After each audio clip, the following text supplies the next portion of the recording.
थैली छोटी है लेकिन खतरा बहुत बड़ा। जिस प्लास्टिक को हम रोजमर्रा की जिंदगी का सबसे आसान साधन मानते रहे, वही आज पर्यावरण के लिए सबसे बड़ा अभिशाप बन चुका है। नालियां जाम है, नदियां दम तोड़ रही हैं और जमीन के भीतर जहर उतर रहा है। इसी खतरे को देखते हुए छत्तीसगढ़ सरकार ने अब सिंगल यूज प्लास्टिक के खिलाफ सबसे सख्त कदम उठाया है। राज्य शहरी विकास अभिकरण यानी सूदा ने प्रदेश के सभी शहरी निकायों को साफ संदेश दिया है, अब ना प्लास्टिक का इस्तेमाल नहीं चलेगा। नमस्कार, मैं हूं दिव्या और आप देख रहे हैं CGNN लाइव। छत्तीसगढ़ सरकार द्वारा सिंगल यूज प्लास्टिक के खिलाफ जारी ताजा आदेश राज्य की पर्यावरण नीति में एक महत्वपूर्ण और निर्णायक मोड़ माना जा रहा है। राज्य शहरी विकास अभिकरण यानी सूदा ने प्रदेश के सभी शहरी स्थानीय निकायों, नगर निगम, नगर परिषद और नगर पंचायत को स्पष्ट निर्देश दिए हैं कि सिंगल यूज प्लास्टिक के उपयोग, बिक्री और भंडारण पर पूरी तरह से प्रतिबंध लगाया जाए। यह आदेश केवल कागजी नहीं है, बल्कि इसके प्रभावी क्रियान्वयन के लिए नियमित और अचानक निरीक्षण, जुर्माना और कड़ी दंडात्मक कार्यवाही का प्रावधान भी किया गया है। सरकार का संदेश साफ है कि पर्यावरण संरक्षण के मुद्दे पर अब किसी भी तरह की लापरवाही या ढिलाई बर्दाश्त नहीं की जाएगी। इस आदेश के तहत शहरी इलाकों में बाजार, दुकानें, गोदाम और व्यावसायिक प्रतिष्ठान सीधे निगरानी के दायरे में होंगे। अधिकारियों को निर्देश दिए गए हैं कि वे बिना पूर्व सूचना के निरीक्षण करें और जहां भी प्रतिबंधित प्लास्टिक का इस्तेमाल, स्टोरेज या बिक्री पाई जाए, वहां तत्काल जुर्माना लगाया जाए। गंभीर या बार बार उल्लंघन की स्थिति में संबंधित व्यापारी या प्रतिष्ठान का व्यावसायिक लाइसेंस रद्द करने जैसी सख्त कार्यवाही भी की जा सकती है। इसका उद्देश्य केवल दंड देना नहीं, बल्कि व्यापारिक वर्ग को वैकल्पिक और पर्यावरण अनुकूल विकल्प अपनाने के लिए मजबूर करना है।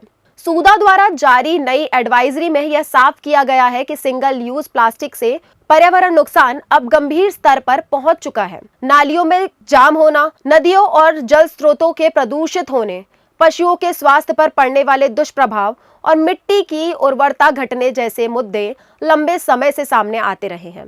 इन्हीं कारणों से राज्य सरकार ने केवल प्रतिबंध तक सीमित न रहते हुए शहरों और कस्बों में बड़े स्तर पर जन जागरूकता अभियान चलाने के भी निर्देश दिए हैं, ताकि आम नागरिकों की भागीदारी से इस समस्या का स्थायी समाधान निकाला जा सके। अगर छत्तीसगढ़ में प्लास्टिक प्रतिबंध के इतिहास पर नजर डालें तो यह स्पष्ट होता है कि यह कोई अचानक लिया गया फैसला नहीं है, बल्कि एक क्रमिक और चरणबद्ध प्रक्रिया रही है। वर्ष 2017 में राज्य सरकार ने पहली बार पॉलिथीन कैरी बैग पर रोक लगाकर इस दिशा में बड़ा कदम उठाया था। उस समय उसका उद्देश्य प्लास्टिक के अनियंत्रित उपयोग को रोकने और लोगों को विकल्पों की ओर प्रेरित करना था। लेकिन व्यवहारिक स्तर पर यह रोक पूरी तरह प्रभावी साबित नहीं हो सकी, क्योंकि निगरानी और दंड की व्यवस्था अपेक्षाकृत कमजोर थी। इसके बाद सितंबर 2021 में सरकार ने 75 माइक्रोन से कम मोटाई वाले कैरी बैग पर प्रतिबंध लगाकर नियमों को और कड़ा किया। यह कदम केंद्र सरकार की सिंगल यूज प्लास्टिक नीति के अनुरूप था, जिसमें पतले प्लास्टिक बैग को सबसे अधिक हानिकारक माना गया था।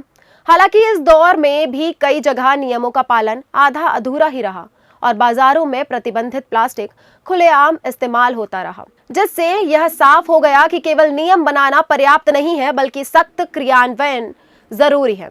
जुलाई 2022 में भी छत्तीसगढ़ सरकार ने एक और बड़ा कदम उठाते हुए 120 माइक्रोन से कम मोटाई वाले प्लास्टिक कैरी बैग पर पूर्णतः प्रतिबंध लगा दिया। इसके बाद ही सिंगल यूज प्लास्टिक के जुड़ी कई वस्तुओं के खिलाफ सर्कुलर जारी किए गए।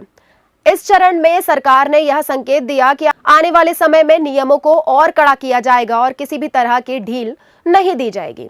इसके बावजूद व्यवहारिक स्तर पर कई व्यापारियों ने मोटे प्लास्टिक का सहारा लेकर नियमों से बचने की कोशिश की। जनवरी 2026 में जारी सूदा का ताजा सर्कुलर इसी पृष्ठभूमि से बेहद अहम माना जा रहा है। इस बार न केवल सिंगल यूज प्लास्टिक पर जोर दिया जाएगा, बल्कि 120 माइक्रोन से अधिक मोटाई वाले प्लास्टिक पर भी प्रतिबंध और सख्त निगरानी की बात कही गई है। यह दर्शाता है कि सरकार अब मोटाई के आधार पर किए जाने वाले बहानों को भी खत्म करना चाहती है और प्लास्टिक के उपयोग को जड़ से ही समाप्त करने की दिशा में आगे बढ़ रही है। सरकार का तर्क है कि अगर अब भी सख्ती नहीं दिखाई गई तो आने वाले वर्षों में प्लास्टिक प्रदूषण एक गंभीर पर्यावरणीय संकट का रूप ले सकता है। विशेषज्ञों के अनुसार प्लास्टिक कचरा न केवल पर्यावरण को नुकसान पहुंचाता है बल्कि मानव स्वास्थ्य पर भी दीर्घकालिक प्रभाव डालता है। माइक्रोप्लास्टिक के रूप में यह खाद्य श्रृंखला में भी प्रवेश कर चुका है, जो भविष्य में और बड़ी समस्या बन सकता है। इसी खतरे को देखते हुए राज्य सरकार ने नीति से आगे बढ़कर जमीनी कार्यवाही का रास्ता चुना है। आने वाले समय में इस आदेश के प्रभाव और भी व्यापक हो सकते हैं। संभावना है कि निरीक्षण की संख्या बढ़ेगी, जुर्माने की राशि में इजाफा होगा और थोक विक्रेताओं, निर्माताओं तथा सप्लाई चेन से जुड़े बड़े बड़े कारोबारियों पर सीधी कार्यवाही की जाएगी। साथ ही पर्यावरण अनुकूल पैकेजिंग अपनाने वाले व्यापारियों को प्रोत्साहन देने की योजना भी लाई जा सकती है, ताकि प्रतिबंध के साथ साथ सकारात्मक विकल्प भी उपलब्ध कराए जा सके।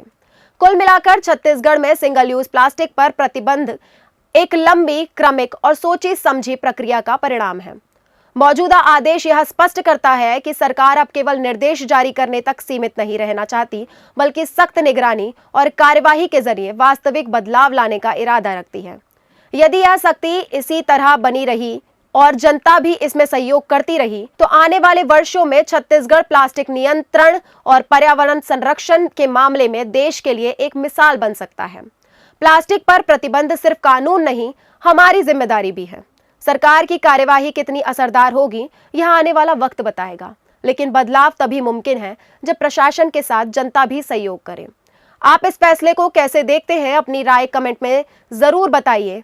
ऐसी ही जमीनी और भरोसेमंद खबरों के लिए देखते रहिए CGNN। धन्यवाद।